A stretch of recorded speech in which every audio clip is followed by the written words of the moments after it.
జ్ఞానం లేని స్త్రీలను వీళ్ళు పట్టుకుంటారు. నేను అనట్లేదండి. చూడండి 2 తిమోతి చాప్టర్ 3 చూడండి మీరు.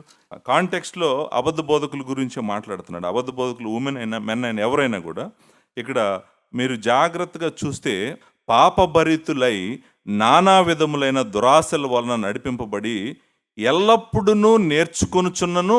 అంటే ప్రేయర్ మీటింగ్లు అటెండ్ అవుతూనే ఉంటారు. సంవత్సరాలు ప్రేయర్ మీటింగ్లు నడుస్తూనే ఉంటాయి.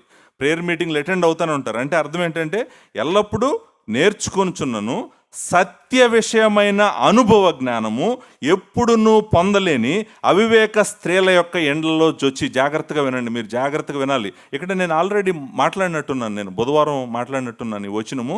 వీళ్ళు ఏం చేస్తారంటే వీక్ ఉమెన్, ఇక్కడ ఈ మాట నేను ఎందుకు అంటున్నానంటే వాళ్ళు ఈ స్త్రీలంట వింటానే ఉంటారంట, నేర్చుకోరంట.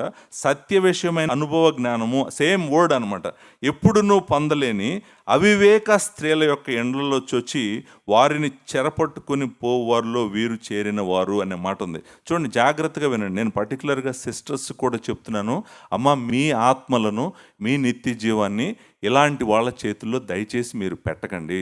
మీరు ఎవరి చేతుల్లో మీ ఆత్మను, మీ నిత్యత్వాన్ని పెట్టాలంటే సంఘమే మీకు అల్టిమేట్. సంఘానికి తెలియకుండా, పాస్టర్ గారికి తెలియకుండా, పెద్దలకు తెలియకుండా, సంఘానికి బయట మీటింగులకు మీరు రెగ్యులర్గా అటెండ్ అవుతున్నారంటే కనుక మీరు గుర్తుపెట్టుకోండి, వాళ్ళ అల్టిమేట్ గోల్ ఏంటంటే they have a different goal. మీకు జీసస్ క్రైస్ట్ గురించినటువంటి జ్ఞానం మీకు ఇవ్వరు, కానీ వాళ్ళు మిమ్మల్ని చెరపట్టుకొని వెళ్ళిపోతూ ఉంటారు. ఎంత కాలమైనా కూడా నీకు దేవుని వాక్యం మాత్రం వాళ్ళు నీ లోపలికి రానివ్వరు. నిన్ను అలా తిప్పుతూ ఉంటారు అనమాట, సర్కిల్స్లో తిరుగుతూ ఉంటావు. ఈ ప్రాసెస్లో ఏం జరుగుతుందంటే వాళ్ళ నీడ్స్ అన్నీ మీట్ అవుతాయి, కానీ నీ నిత్యత్వానికి మాత్రం ఏది మంచిది కాదు.